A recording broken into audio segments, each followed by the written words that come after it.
Hey everybody, Michael Cunman here, coming to you today with a quick video on how to grip the golf club correctly, and just to give you a bit of an idea on the different ways to grip it as well, because what I find with a lot of clients is that grip isn't the one thing that we want to try and adjust straight away. Now the reason being is because it is quite uncomfortable for people to change grip, but it's one of the things that is very necessary to get correct, especially for particular types of golf swings. Now, if you have a golf grip that isn't functional, it doesn't matter how well you try and swing your golf club, what path and what plane you try to do it, you're always going to be making compensations when you try to strike that golf ball, which is going to cause problems in the long run. So just a quick one on what constitutes a strong grip and what constitutes a weak grip, because it can get a little bit confusing for people as well. And now, so let's talk about the strong grip with the lead hand. So the lead hand for a right hand golfer is your left hand golfer it's your right hand or your top hand. Now we talk about a neutral grip. What we want to try and see is when the club face is sticking straight up in the air and the club's out in front of you, we want to grip our club. We want our thumb on the outside, or the inside, the away from the target against the club shaft, and that V formed by the thumb and the forefinger pointing somewhere up towards our trail shoulder. When I look down now, I see about 2.5 knuckles, and that's what we'd classify as a relatively kind of standard or neutral style grip. Now, when I take my hand and I turn it over, so it's working away from the target, what that actually makes my grip now is stronger. And by stronger, what I mean is I am much more able to close my club face than I am to open it. So if my arm's in this position, I literally can't change that club face to open it anymore. So it's going to be stronger. The club face is going to have a tendency to shut itself down unless you hold on to it to try and manipulate the club face through impact. Now, there's a lot of golfers that have earned a lot of money doing that. Zach Johnson's probably the biggest one. Dustin Johnson gets to the top of his backswing, has that big bowed left wrist. So it's not something you can't do, it's just something to be aware of. Now, if I turn my hand towards my target, this is probably one of the most common ones for slicers, that's what we would say is more of a weak grip. So basically the back of the left wrist or the lead wrist is kind of more pointing down or pointing more towards the target. And when I'm in that position, it's a weaker grip, much easier to open my club face than it is to close my club face down.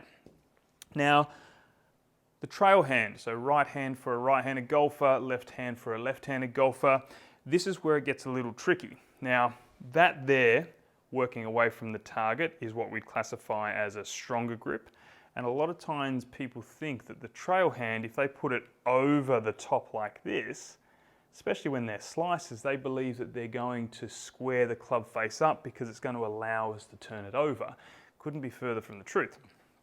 What's going to happen is if I bring my right hand or my trail hand over this way, it's once again much easier to open my face than it is to close it. I literally cannot rotate my arm to actually turn it unless I start bringing my elbow up into some funny positions.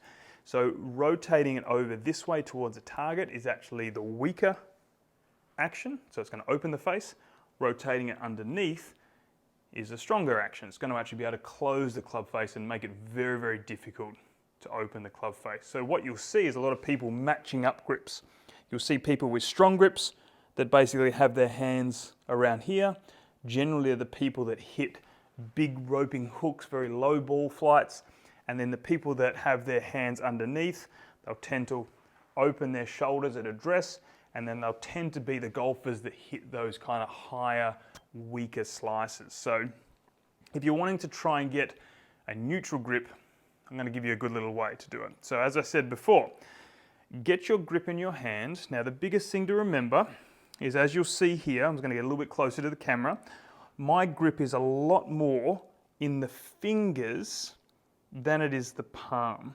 Now a lot of people, when they tend to grip their golf club, they grip it in the palm, and what happens when they do that, it makes it very difficult to get any kind of wrist mobility or wrist motion going. So there's a lot of chances to reduce speed, to find it hard to strike the golf ball and get consistency. So if you're one of those golfers, just double check down there and see if it runs more up your forearm than having a bit of an angle here. Now, if it doesn't, as I said, get it across your fingers a lot more. A nice little analogy is the briefcase thought. So if you were ever imagining, or a suitcase, you got something heavy down by your side, if you were going to pick it up, you would always pick it up a lot more in your fingers than you would grab it in your palm. A lot easier to do it, a lot more strength, a lot more mobility to be able to do that golf swing, and the golf club is exactly the same. So club out in front of you, get your trail hand, put it on the shaft down near the grip, have the club face up in the sky. You're going to take your lead hand, put it in the fingers, and wrap the hand over. Whilst you're doing this, you're going to make sure that club face stays pointing straight up and down, and then you're going to double check those indicators that I told you at the start. So thumb just on the outside, the V formed by the thumb and the forefinger, pointing somewhere up towards your trail shoulder, and showing about 2.5, maybe even 3 knuckles. Then from here, what I'm going to get you to do is you're going to keep a hold of that club shaft, just kind of where you were in your fingers, slide your hand up. Now I don't mind, I'm not going to talk about interlocking and overlapping and baseball grip today, so however you kind of do it, just keep with that at the moment. We're going to slide our hand up, and what we are going to do is we are going to match those V's up together. So now, as you can see, my club's out in front of me. It's directly in my midline. That V points somewhere up towards my right shoulder. And when I'm in that position there, that is what we would classify as a relatively neutral style grip. Not too underneath, too strong, definitely not too what we classify as weak grip. Now, as I said, everyone develops a different or unique kind of style with their golf swing. Everyone's got mobility restrictions and limitations. So sometimes you may need to have a stronger grip or a weaker grip depending on the person. But it's a great place to start, just understanding what the grips can do and how they can also influence ball flight, trajectory, shot shape, and things like that. So if I were you, I'd give it a practice, have a look at your grip, see if you're gripping it in the fingers or you're gripping it in the palm. If you're gonna do anything, that would probably be the number one thing that I would want you to check. Make sure it's more in the fingers. Honestly, the most people I see that I'd make adjustments on grips, it's about gripping it more in the fingers than it is in the palm. It's funny, because when you talk about putting, you want to grip it a little bit more in the palm to take out a little bit of that wrist mobility, and iron play, wedges, drivers, everything else, you want to grip it more in your fingers, but most people normally do the opposite. They normally grip their irons and their clubs in their palm, then they grab their putter and they grip it more in the fingers. Why, I have no idea. It's funny how golf is pretty much always a game of opposites. It just feels like you should do it a certain way.